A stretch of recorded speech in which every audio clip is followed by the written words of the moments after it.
Halo, pernah nggak kalian dengar frasa menabung pangkal kaya? Pasti pernah dengar dong. Justru menabung dalam beberapa situasi dapat membuat kamu miskin loh. Terdengar paradok bukan? Namun, inilah yang dikenal sebagai konsep paradox of thrift yang dipopulerkan oleh John Maynard Keynes dan sering digunakan oleh para pengikutnya yaitu mazhab ekonomi Keynesian. Sebenarnya, ide dasar dari paradox of thrift ini sudah ada sejak zaman dahulu kala, termasuk dalam kitab suci seperti Bible dalam pasal 11:24 dalam Amsal yang berbunyi, ada yang menyebar harta tetapi tambah kaya, dan ada yang menghemat secara luar biasa namun selalu berkekurangan.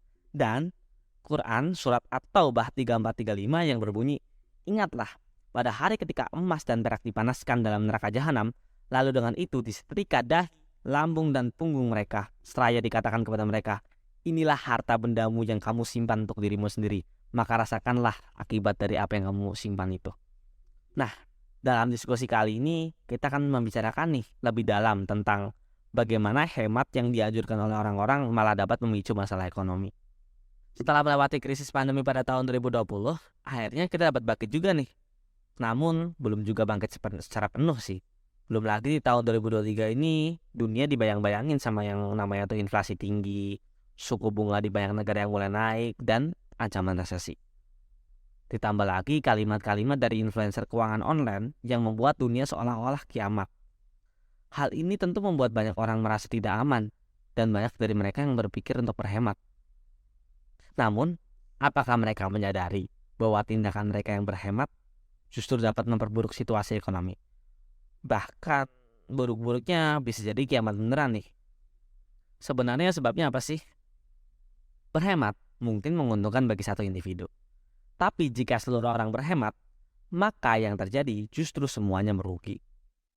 Bahkan, orang yang berhemat pun akan terdampak. Hal ini dituliskan pada kalimat puitis di dalam buku yang ditulis oleh Bernard Mandeville yang bernama The Fable of the Beast, yang kurang lebih bunyinya, the beast when they spend on luxury employ a million of poor, and feed self and vanity were minister of industry. Yang kurang lebih berarti bahwa para bangsawan membelanjakan uang mereka untuk barang-barang mewah. Hal ini membuat sebuah industri bergerak dan banyak masyarakat miskin yang bisa bekerja. Kesombongan dan keirian menjadi menteri dari industri. Secara harfiah, berhemat artinya tidak membelanjakan. Padahal di saat resesi ekonomi terjadi, yang kita butuhkan adalah orang-orang yang membelanjakan uang. Contohnya gini deh, asumsikan di mana kamu memutuskan untuk mengurangi anggaran kamu nonton film bioskop nih. Ya sebenarnya nggak ada yang peduli-peduli amat, dan nggak ada kamu juga nggak pengaruh apapun. Tapi coba pikirkan deh, apabila yang terjadi adalah banyak orang memutuskan untuk mengurangi anggaran nonton film di bioskop mereka secara bersamaan. Sudah jelas, laba-laba perusahaan di industri perfilman akan rontok, dan mereka akan berhenti mempekerjakan beberapa pekerja mereka. Hal ini juga sempat digambarkan kembali pada kalimat puitis di buku yang sama, yang kurang lebih ya, multitude that left on them were daily forced to do the same. In vain to other trades they fly, the price of land and house falls, artificer are not employed.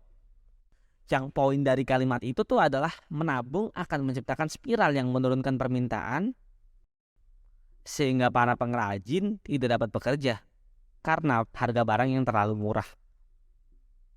Selain itu, Keynes juga pernah berkata, the best guess I can make is that whenever you save 5 shilling, you put a man out of work for a day. Yang artinya, tiap kamu menabung 5 shilling, kamu membuat satu orang kehilangan pekerjaan selama 1 hari. Nah, namun biasanya saat tingkat menabung masyarakat meningkat, pemerintah akan meningkatkan anggaran belanja mereka. Jika pemerintah tidak meningkatkan anggaran belanja mereka, maka dikhawatirkan akan terjadi resesi. Namun sebenarnya ada beberapa cara lain, yaitu melempar barang yang tidak terbeli ke luar negeri melalui ekspor, agar bisnis tidak kehilangan profit dan masyarakat juga dapat menabung. Tapi menurut beberapa ekonomis dari sekolah Austria, seperti Hayek dan Milton Friedman, mereka berkata bahwa di situasi yang buruk pun hal yang paling logis dilakukan adalah menabung, karena Nanti uang yang ditabung ini akan disalurkan menjadi pinjaman oleh bank. Dan pinjaman ini akan digunakan untuk berinvestasi di teknologi baru dan metode produksi baru. Bahkan jika teknologi ini akan menghancurkan lapangan pekerjaan, gaji ujung-ujungnya akan turun. Dan pada akhirnya, kalau gajinya terlalu murah, lapangan pekerjaan akan tercipta kembali. Akan tetapi, hal ini dibantah oleh John Maynard Keynes. Dalam jangka panjang, menurut dia, kita semua akan mati. Benar sih, kita semua akan mati. Oleh karena itu, lebih baik pemerintah membantu masyarakat menghindari penderitaan hancurnya lapangan pekerjaan dengan membuat pemerintah membelanjakan uang secara masif untuk menciptakan lapangan pekerjaan baru. Menurut Keynes, jika pemerintah tak membelanjakan uangnya di saat masyarakat menabung, maka tingkat pengangguran akan semakin buruk.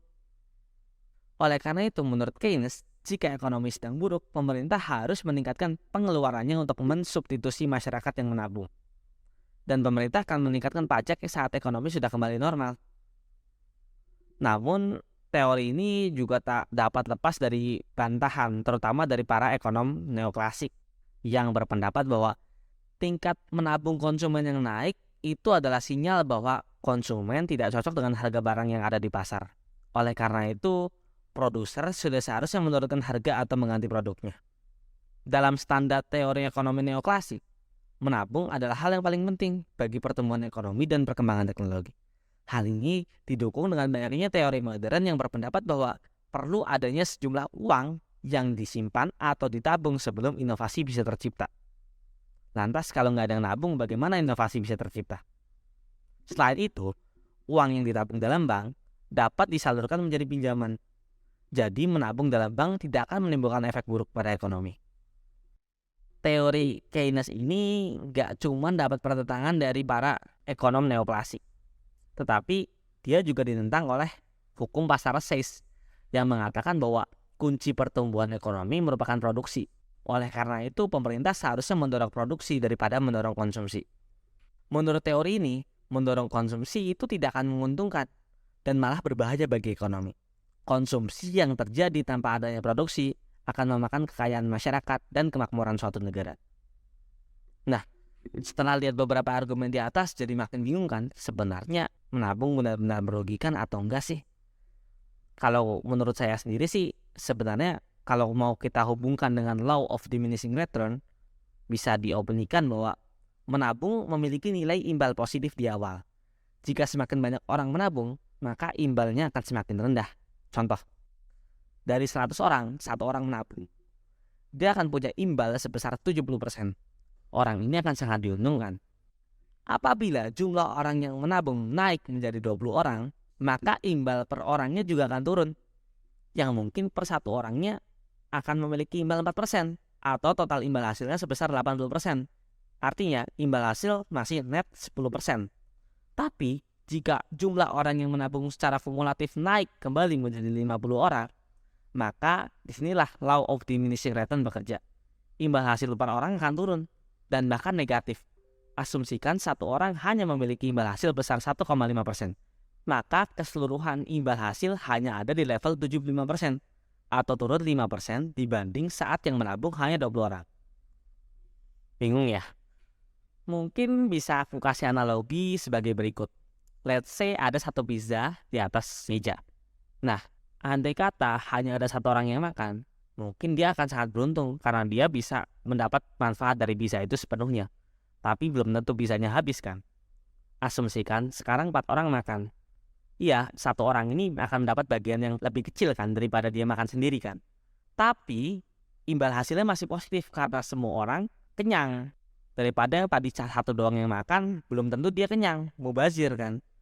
Nah, apabila pizza ini dibagi menjadi ke orang yang lebih banyak, let's say 20 orang, pizza ini jadi ya nggak berguna. Let's say dibagi ke 100 orang, 1 orang cuma dapat 1 helai, ya sama aja bohong kan. Disitulah yang dimaksud law of diminishing return.